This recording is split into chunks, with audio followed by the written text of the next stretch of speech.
Hi friends, welcome to my YouTube channel Dharma's world. Friends, ఏపీలో మరి DSC సందర్భంగా అభ్యర్థులకి చాలా డౌట్స్ ఉన్నాయి. అంటే ఇంతకుముందు అప్లై చేసిన వాళ్ళు మళ్ళీ ఫీజు కట్టాలా, లేకపోతే సిలబస్లో ఏమైనా మార్పులు ఉన్నాయా, లేకపోతే రోస్టర్ ఎలా అప్లై అవుతుంది, లేకపోతే ఇందులో ఉమెన్ అలాగే మెన్ పోస్టులు ఎందుకు డివైడ్ చేయలేదు, లోకల్ పోస్టులు అంటే ఏంటి, నాన్ లోకల్ అంటే ఏంటి, ఓపెన్ కేటగిరీ పోస్టులు ఏంటి, ఇవన్నీ అడుగుతూ ఉన్నారు. వాటికి సంబంధించి చాలా ప్రశ్నలకి సమాధానాలు మనకి ఇక్కడ ఈ వీడియోలో దొరుకుతాయి. ఇక మీరు లేట్ చేయకుండా ఇది చివరిదాకా చూడండి. ఏ డౌట్స్ ఉన్నా మరలా కింద కామెంట్ చేయండి. ఫ్రెండ్స్, ఇక్కడ చూడండి, మెగా డిఎస్సి 2025 సిలబస్ గురించి ఎలా తెలుసుకోవాలి అని చెప్పేసి అడుగుతూ ఉన్నారు. అభ్యర్థుల సౌకర్యం కోసం గత సంవత్సరం నవంబర్ నెలలోనే పోస్టుల వారీగా సిలబస్సు, ప్రశ్నపత్రం, మార్కులు స్వరూపం గురించి పూర్తి వివరాలతో కూడిన సమాచారం వెబ్సైట్లో అందుబాటులో ఉంచడం జరిగిందని చెప్పేసి చెప్తా ఉన్నారు. అంటే దీన్ని బట్టి మీరు ఒక విషయం అర్థం చేసుకోండి, సిలబస్లో ఎలాంటి మార్పు జరగలేదు. సిలబస్లో గత డిఎస్సీలో ఏదైతే సిలబస్ ఉందో, మొన్న 2024లో డిఎస్సీలో ఏ సిలబస్ ఉందో అదే సిలబస్ ఇప్పుడు ఇవ్వడం జరిగింది. ఇక ఏ జిల్లాల్లో మెగా డిఎస్సీ పోస్టులు ఎక్కువగా ఉన్నాయంటే, ఇక్కడ మెగా డిఎస్సీ ప్రకటించిన 16,347 పోస్టులలో 2,678 పోస్టులతో కర్నూలు జిల్లా మొదటి స్థానంలో ఉంది. అదేవిధంగా శ్రీకాకుళం జిల్లా 543 పోస్టులతో చివరి స్థానంలో ఉంది.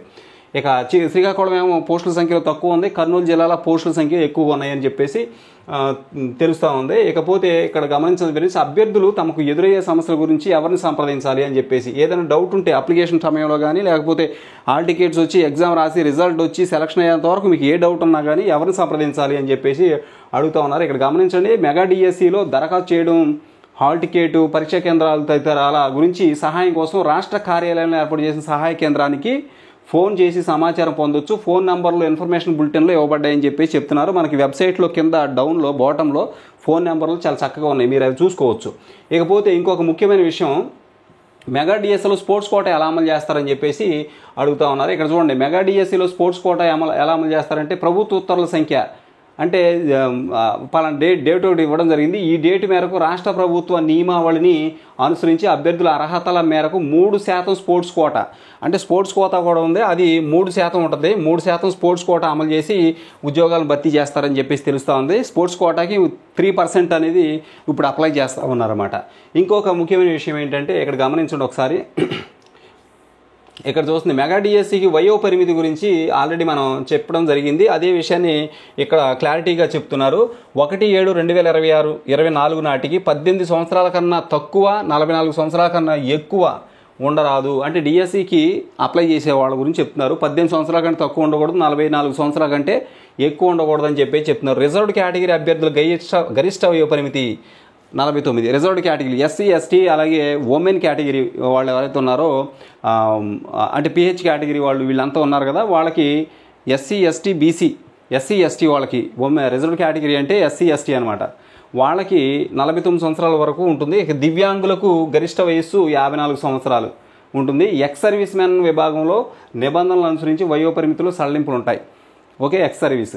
ఇక ఎస్సీ, ఎస్టీ వాళ్ళకైతే 49 సంవత్సరాల వరకు కూడా వాళ్ళు అప్లై చేసుకోవచ్చు. ఇక పిహెచ్ క్యాండిడేట్స్ ఎవరైతే ఉన్నారో వాళ్ళు 54 సంవత్సరాల వరకు అప్లై చేసుకోవచ్చు. ఇక షెడ్యూల్ కులాల వర్గీకరణను ఎలా అమలు చేస్తారు, ఎస్సీ వర్గీకరణ జరిగింది కదా, దాన్ని ఎలా అమలు చేస్తారని చెప్పేసి అడుగుతున్నారు. రాష్ట్ర ప్రభుత్వం షెడ్యూల్డ్ కులాల వర్గీకరణకై విడుదల చేసిన ప్రభుత్వ ఉత్తర్వు సంఖ్య 7 తేదీ 18/4/2025 సాధారణ పరిపాలన శాఖ నియమావళి ఆధారంగా గ్రూప్ 1, గ్రూప్ 2, గ్రూప్ 3 విభాగాలుగా నిర్ధారిత శాతం మేరకు షెడ్యూల్డ్ కులాల రిజర్వేషన్ అమలు చేస్తారు. అంటే మనం జరిగినటువంటి ఎస్సీ కుల వర్గీకరణ ఏదైతే జరిగిందో దాంట్లో భాగంగా మామూలుగా అయితే ఎస్సీ క్యాండిడేట్స్కి 15% రిజర్వేషన్ ఉండేది. ఇంతకుముందు మీ అందరికీ తెలుసు, 15% రిజర్వేషన్ ఉండేది. అయితే ఈ 15% డివైడ్ చేశారు, ఎస్సీని 3 గ్రూపులుగా చేశారు. SC for example SC group 1 అంటారు, దీంట్లో 1% ఉంది, దీంట్లో 12 కులాల వాళ్ళు ఉన్నారు. ఎస్సీ గ్రూప్ 1లో 1% రిజర్వేషన్ ఇచ్చారు, అందులో 12 కులాల వాళ్ళు ఉన్నారు. ఇక ఎస్సీ గ్రూప్ 2 వచ్చి, ఈ గ్రూప్ 2లో 6.5% రిజర్వేషన్ అప్లై చేస్తారు, ఇందులో ఇంచుమించు 18 కులాల వాళ్ళు ఉన్నారు.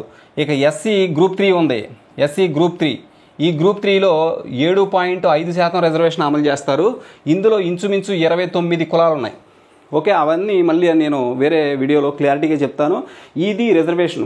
ఎస్సీ గ్రూప్ 1లో ఉన్న కులాల వాళ్ళకి, ఎస్సీ కులాల వాళ్ళకి 1% రిజర్వేషను, గ్రూప్ 2లో ఉన్నటువంటి ఎస్సీ కులాల వాళ్ళకి 6.5% రిజర్వేషను, గ్రూప్ 3లో ఉన్నటువంటి ఎస్సీ కులాల వాళ్ళకి 7.5% రిజర్వేషను ఉంటుంది. ఓకే, నెక్స్ట్ ఇక్కడ చూడండి, ఇక్కడ ఏం చెప్తున్నారంటే, ఇది గమనించండి ఒకసారి. దరఖాస్తు చేసుకునే సమయంలో అర్హత గల పోస్టులకు ఆప్షన్ ఎంపిక ఎలా చేసుకోవాలి, ఆప్షన్ల ఎంపిక ఎలా చేసుకోవాలి, అర్హత గల పోస్టుకి ఆప్షన్ ఎంపిక ఎలా చేసుకోవాలి అప్లికేషన్ పెట్టే సమయంలో అంటున్నారు. అభ్యర్థి తన విద్యార్హతలు బట్టి ఏ ఏ పోస్టులకు అర్హులవుతారో అప్లికేషన్ సాఫ్ట్వేర్ తెలియజేస్తుంది. మీరు ఆన్లైన్లోకి లాగిన్ అయిన వెంటనే మీరు ఏ పోస్టులకు అర్హులో ఆటోమేటిక్గా అక్కడ తెలుస్తుంది. వాటిలో మీకు నచ్చిన పోస్టులకి మీకు అర్హత ఉన్న పోస్టులు అన్నిటికీ పెట్టుకుంటారో లేకపోతే ఏదైనా కొన్నిటికి పెట్టుకుంటారో అది మీ ఇష్టం. అక్కడ సాఫ్ట్వేర్ అలా డిజైన్ చేశారు, ఆటోమేటిక్గా మీ అర్హతలను బట్టి ఆ యొక్క పోస్టులు అనేవి మీకు చూపించడం జరుగుతుంది. ఇక అర్హత గల పోస్టులకు అభ్యర్థి తన ఆసక్తి మేరకు వరుస క్రమంలో ఎంపిక చేసుకోవాలి. ఒకేసారి పోస్టుల ప్రాధాన్యత క్రమాన్ని ఆప్షన్లో లేదా ఎంపిక చేసుకున్న తర్వాత మార్చుకోవడానికి ఎలాంటి అవకాశం ఉండదు కాబట్టి అభ్యర్థి జాగ్రత్తగా ఆప్షన్ ఎంపిక చేసుకోవాలి. అక్కడ చాలా రకాల పోస్టులు ఉన్నాయి, మనకి ఎస్జిటి పోస్టులు ఉన్నాయి, స్కూల్ అసిస్టెంట్ పోస్టులు ఉన్నాయి, పీజీటీ టీజీటీ ఉన్నాయి, అలాగే మేనేజ్మెంట్ వారిగా చూసుకుంటే గవర్నమెంట్ మున్సిపాలిటీ ఇలా ఉన్నాయి. ఇక్కడ పోస్ట్ మాత్రమే అడిగాడు, మేనేజ్మెంట్ గురించి కాకుండా post school assistant, SGT, PGT, TGT ఇలా చాలా ఈ పోస్టుల క్రమాన్ని బట్టి మీకు ముందే ఇది మార్చుకోవడానికి ఒకసారి సెట్ చేసుకున్న తర్వాత మీరు ఒకసారి నెంబర్ ఇచ్చిన తర్వాత ఆ క్రమ సంఖ్య ఇచ్చుకున్న తర్వాత ఆప్షన్ ప్రిఫరెన్స్ ఇచ్చుకున్న తర్వాత దాన్ని మార్చే అవకాశం ఉండదు కాబట్టి ముందే 1-10 సార్లు ఆలోచించుకుని ఆ క్రమాన్ని అక్కడ ఇచ్చుకోండి. నెక్స్ట్ ఇంకోటి, మొదటి పోస్టు ప్రాధాన్యత క్రమానికి అభ్యర్థి ఎంపిక కాకపోతే ఇక ఉద్యోగం రాదా అంటే మీరు 10 ఆప్షన్లు పెట్టారు, 10 ఆప్షన్లో ఫస్ట్ ఆప్షన్కి మీకు పోస్ట్ రాకపోతే మరి నెక్స్ట్ మీకు ఉద్యోగం రాదని మీరు డౌట్ పడాల్సిన అవసరం లేదు. ఫస్ట్ ఆప్షన్లో మీరు క్వాలిఫై కాకపోతే రెండో ఆప్షన్ క్వాలిఫై కాకపోతే మూడో చాయిస్ కూడా మీకు మీ మార్కులు సరిపోతే నాలుగో చాయిస్ కూడా మీ మార్కులు సరిపోతే 5 అట్లా చివరి వరకు వెళ్తారు మీరు. ఇక చూడండి, అభ్యర్థి తాను ఎంపిక చేసుకున్న మొదటి పోస్టు ప్రాధాన్యత క్రమానికి ఆప్షన్కు ఎంపిక కాకపోతే అతని పేరు రెండో ఆప్షన్కు బదిలీ అవుతుంది. అది కూడా రాకపోతే మూడో ఆప్షన్కు బదిలీ అవుతుంది. ఈ విధంగా చివరి ఆప్షన్ వరకు కొనసాగుతుంది. ఒకవేళ అభ్యర్థి మొదటి ఆప్షన్కు ఎంపిక అయితే మిగిలిన ఆప్షన్లు రద్దు అవుతాయి. ఒక పోస్టుకు ఎంపికైన తర్వాత ఎట్టి పరిస్థితుల్లోనూ పోస్టు మార్చుకోవడానికి అవకాశం లేదు. ఇంతకు ముందు అయితే మనకు చాలా ఆప్షన్స్ ఉన్నాయి, మన దగ్గర నుంచే విల్లింగ్ తీసుకునేవాళ్ళు. ఇప్పుడు అలా లేదు, మీరు ఇక్కడ ఇచ్చిన ఆప్షన్ బట్టే మీ ప్రిఫరెన్స్ డిసైడ్ అయిపోద్ది. ఏదైనా ఒక పోస్ట్కి మీరు ఇచ్చిన ఆప్షన్లో ఏదైనా ఒక పోస్ట్కి సెలెక్ట్ అయితే ఆ తర్వాత పోస్ట్కి ఇక మీరు ఎంపిక కాబడరు. అలాగే మీకు ఏదైతే సెలెక్ట్ అయ్యారో పోస్ట్ ఇక అది మార్చుకోవడం కూడా కుదరదు. నెక్స్ట్ ఇక్కడ గమనించండి ఫ్రెండ్స్, ఇదిగోండి మెగా డిఎస్సిలో రిజర్వేషన్లు ఎలా అమలుపరుస్తారు అని చెప్పేసి అడుగుతున్నారు. జీవో 77 సాధారణ పరిపాలన శాఖ ఇచ్చే తదుపరి ఉత్తర్వులను అనుసరించి వర్టికల్ మరియు హారిజంటల్ రిజర్వేషన్లు అమలు చేస్తారు. స్పెషల్ రిజర్వేషన్ ఉంది, అలాగే ఇదిగోండి వర్టికల్ రిజర్వేషన్, హారిజంటల్ రిజర్వేషన్ రెండు ఉంటాయి. వీటిని అమలు చేయడం జరుగుతుంది. హారిజంటల్ రిజర్వేషన్లో 4 విభాగాలకు అంటే ఉమెన్ కేటగిరీ, పీడబ్ల్యూబీడీ, అలాగే ex servicemen, sports quota వీళ్ళు ఏంటంటే హారిజంటల్ రిజర్వేషన్లో వీళ్ళు ఉంటారు. రోస్టర్ పాయింట్లు ముందుగా కేటాయింపబడవు. అభ్యర్థులు ఈ విషయంలో ఎలాంటి అపోహలకు లోను కావాల్సిన అవసరం లేదు. ఇక్కడ చూడండి, హారిజంటల్ రిజర్వేషన్లో మహిళలకు రిజర్వేషన్ ఏ విధంగా అమలు చేస్తారు అని చెప్పేసి అడుగుతున్నారు. 100 సైకిల్ హారిజంటల్ రిజర్వేషన్ అమలు జరుగుతుంది. జీవో 77 అనుసరించి చూడండి, హారిజంటల్ రిజర్వేషన్ ఉమెను, అలాగే పీడబ్ల్యూబీడీ, అలాగే ex servicemen, sports quota ఈ విభాగాలకు రోస్టర్ పాయింట్లను ముందుగా నిర్ధారించకుండా అమలు చేయటం జరుగుతుంది. ఇక నెక్స్ట్ ఇక్కడ చూడండి, మరొక ముఖ్యమైన విషయం. ఇక్కడ చూస్తే మెగా డిఎస్సి రాయాలంటే టెట్లో కనీస అర్హత మార్కులు ఎన్ని అని చెప్పేసి అడుగుతున్నారు. మెగా డిఎస్సి రాయడానికి టెట్లో కనీస అర్హత మార్కులు ఓసీ అభ్యర్థులకు 60% అంటే 90 మార్కులు రావాలి. బీసీ అభ్యర్థులకు 50% అంటే 75 మార్కులు రావాలి.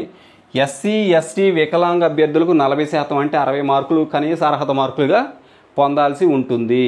ఇది మీకు తెలియాల్సింది. ఇక అభ్యర్థి తన సర్టిఫికేట్లను ఎప్పుడు అప్లోడ్ చేయాలి అని చెప్పేసి మరో ప్రశ్న. మనం సర్టిఫికేట్లు ఎప్పుడు అప్లోడ్ చేయాల్సి ఉంటుంది అంటే ఇక్కడ చూడండి, అభ్యర్థి దరఖాస్తును నింపిన తర్వాత అభ్యర్థి తప్పనిసరిగా తన సర్టిఫికేట్లను అప్లోడ్ చేయాల్సి ఉంటుంది. అంటే పార్ట్ ఏ, పార్ట్ బి 2 పార్ట్లుగా అప్లికేషన్ ఉంది. పార్ట్ ఏలో మన యొక్క ఇన్ఫర్మేషన్ అంతా ఇస్తాము. పార్ట్ బిలో అప్లికేషన్స్ అనేవి, సర్టిఫికేట్స్ అనేవి సబ్మిట్ చేయాలి. పార్ట్ బిలో అది మనం అప్లికేషన్లో చూస్తాం. అది ఇకపోతే ఇక్కడ చూడండి, మెగా డిఎస్సి పూర్తి వివరాలు తెలుసుకోవాలంటే ఏం చేయాలని చెప్పేసి అడుగుతున్నారు. ఈ డిఎస్సికి సంబంధించి ఇక్కడ లింక్ ఇచ్చారు చూడండి, మన వెబ్సైట్ లింకు. ఆ వెబ్సైట్లోకి లాగిన్ అయితే apdse.apcfss.in ఈ వెబ్సైట్లోకి వెళ్ళాలి, లేదా csc.ap.gov.in అనే వెబ్సైట్ ఉంది, దాంట్లోకి వెళ్ళాలి. వెళ్తే మీకు ఆటోమేటిక్గా లింక్ దొరుకుతుంది. అక్కడి నుంచి మీరు కావాల్సిన ఇన్ఫర్మేషన్ డౌన్లోడ్ చేసుకోవచ్చు. నెక్స్ట్ ఇంకొకటి ఇక్కడ గమనించండి ఫ్రెండ్స్, ఇది ముఖ్యమైనటువంటి ఇన్ఫర్మేషను. ఇక్కడ ఏంటంటే చెప్తుంది మెగా డిఎస్సిలో అప్లికేషన్ నింపడంలో ఏ జాగ్రత్త తీసుకోవాలి అని చెప్పేసి.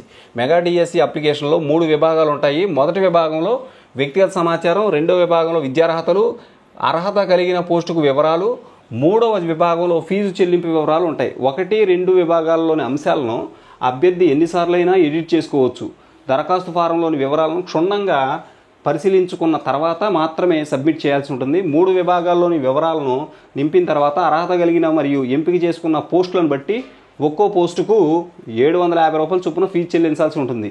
3వ విభాగంలో ఎలాంటి సవరణలకు అవకాశం లేదు. ఇది గమనించండి. అప్లికేషన్ పెట్టేటప్పుడు చాలా జాగ్రత్తగా 1కి 10 సార్లు మీరు ఆలోచించి అప్లికేషన్ పెట్టుకోండి. ఆప్షన్ ఇచ్చేటప్పుడు కూడా చాలా జాగ్రత్తగా ఆలోచించండి. ఒకసారి ఒక పోస్ట్కి సెలెక్ట్ అయితే మరలా దాన్ని మార్చుకోవడం కుదరదు. ఇక్కడ మొత్తం 3 విభాగాలు ఉంటాయని చెప్తున్నాడు అప్లికేషన్లో. మొదటి విభాగంలో వ్యక్తిగత సమాచారం, రెండవ విభాగంలో విద్యార్హతలు, మూడవ విభాగంలో అర్హత కలిగిన పోస్టుల వివరాలు ఉంటాయి. ఇక 3వ విభాగంలో ఫీజు చెల్లింపు వివరాలు కూడా ఉంటాయి. 1, 2 విభాగాల్లోని అంశాలను అభ్యర్థి ఎన్నిసార్లైనా ఎడిట్ చేసుకోవచ్చు అని చెప్తున్నారు. అంటే మన పర్సనల్ విషయాలు, పర్సనల్ డీటెయిల్స్ కానీ లేకపోతే ఎడ్యుకేషన్ డీటెయిల్స్ మార్చుకోవచ్చు. కానీ ఆ తర్వాత పోస్టుకు సంబంధించిన విషయాలు మనం మార్చుకోలేము. చాలా జాగ్రత్తగా ఎంపిక చేసుకోవాలి. నెక్స్ట్, గత డిఎస్సిలో ఫీజు చెల్లించిన వారు మరలా ఫీజు తిరిగి చెల్లించాల్సిన అవసరం ఉందా అని చెప్పేసి ప్రశ్న. గత డిఎస్సిలో దరఖాస్తు చేసుకున్న అభ్యర్థులు ప్రస్తుతం ఫీజు చెల్లించాల్సిన అవసరం లేదు. కానీ కొత్తగా దరఖాస్తు ఫారాన్ని పూర్తి వివరాలతో నింపి సబ్మిట్ చేయాలి. 2024లో ఎవరైతే అప్లై చేశారో వాళ్ళు మరలా ఇప్పుడు ఫీజు కట్టాల్సిన పని లేదు. కానీ అప్లికేషన్ మాత్రం నింపి సబ్మిట్ చేయాలి. ఓకే, నెక్స్ట్ ఇక్కడ గమనించండి. ఈ ప్రశ్న ఇది ఏంటి అంటే మెగా డిఎస్సి ద్వారా నింపబోతున్నటువంటి పోస్టుల వివరాలు తెలియజేయండి. ఎన్ని రకాల పోస్టులు ఉన్నాయి, ఏ రకాల పోస్టులు ఉన్నాయి, ఇప్పుడు డిఎస్సిలో ఎన్ని పోస్టులకు మనం అప్లై చేసుకోవచ్చు. ఇక్కడ చూడండి, మెగా డిఎస్సి ద్వారా ఉపాధ్యాయ పోస్టుకు నోటిఫికేషన్ ఇస్తారు. ఇక్కడ చూడండి, సెకండరీ గ్రేడ్ టీచరు అంటే ఎస్జిటి, స్కూల్ అసిస్టెంట్ సాధారణ పాఠశాల అంటే మనకి స్కూల్ అసిస్టెంట్ పోస్టులు, ఎస్జిటి పోస్టులు, అలాగే secondary grade teachers special education, special స్కూల్స్లో ఎస్జిటి పోస్టులు, అలాగే టీజీటీ పోస్టులు స్పెషల్ ఎడ్యుకేషన్లో ఉన్నాయి, అలాగే స్పెషల్ స్కూల్స్లో కూడా ఉన్నాయి. టీజీటీ పోస్టులు అక్కడ ఉన్నాయి. ఫిజికల్ ఎడ్యుకేషన్ టీచర్స్ స్పెషల్ ఎడ్యుకేషన్లో ఉన్నాయి, అలాగే మోడల్ స్కూల్స్లో కూడా ఉన్నాయి. అలాగే పోస్ట్ గ్రాడ్యుయేట్ టీచర్ పోస్టులు సొసైటీలు అంటే రెసిడెన్షియల్ స్కూల్స్లో ఉన్నాయి. పీజీటీ, టీజీటీ, అలాగే పీడీ పోస్టులు, అలాగే ఎస్జిటి పోస్టులు, స్కూల్ అసిస్టెంట్ పోస్టులు, ఇన్ని రకాల పోస్టులు ఉన్నాయి మనకి. ఇంకా ఉన్నాయి. ఇంకా చూడండి, టీజీటీ ట్రైన్డ్ గ్రాడ్యుయేట్ టీచర్ పోస్టులు సొసైటీస్ అంటే రెసిడెన్షియల్ స్కూల్స్లో, ఫిజికల్ ఎడ్యుకేషన్ టీచర్స్ సొసైటీ పాఠశాలలో ఉన్నాయి, ఫిజికల్ డైరెక్టర్స్ సొసైటీ పాఠశాలలో, ప్రిన్సిపల్స్ సొసైటీ పాఠశాలలో, ఇవన్నీ కూడా రెసిడెన్షియల్ అంటే APMS, APRJC, BC welfare, AP model school, వీటిలో ఈ పోస్టులన్నీ TGT, PGT, physical education, principal పోస్టులన్నీ అక్కడ ఉన్నాయి. ఓకే, నెక్స్ట్ ఇక్కడ చూడండి, యాజమాన్యాల వారీగా ఖాళీల వివరాలు చూసినట్లయితే మీకు మరొక అవగాహన కోసం అంతే. యాజమాన్యాల వారీగా ఖాళీల వివరాలు ఏంటంటే ఎంపీపీ, మండల పరిషత్, జిల్లా పరిషత్, మున్సిపల్ కార్పొరేషన్లో 13,192 పోస్టులు ఉన్నాయి. ఏపీఎంఎస్ ఏపీ మోడల్ స్కూల్లో 286 పోస్టులు ఉన్నాయి. ఏపీఆర్ఎస్ ఏపీ రెసిడెన్షియల్లో 190 పోస్టులు ఉన్నాయి. ఏపీ ఎస్డబ్ల్యూఆర్ఎస్ ఇది సంక్షేమ పాఠశాలలో ఈ 439, బీసీ వెల్ఫేర్లో 170, అలాగే ట్రైబల్ వెల్ఫేర్ ఆశ్రమ పాఠశాలలో 881 పోస్టులు, ట్రైబల్ వెల్ఫేర్ గురుకులాల్లో 1143 పోస్టులు, welfare of differently abled schools ఉన్నాయి కదా వాటిలో 31, జువెనల్ వెల్ఫేర్ స్కూల్స్లో 15, మొత్తం 16,347 పోస్టులు. నెక్స్ట్ ఇక ఇదంతా మీ అందరికీ తెలిసిందే friends. Okay, thank you so much for watching. Please share this video and subscribe my channel. Thank you so much.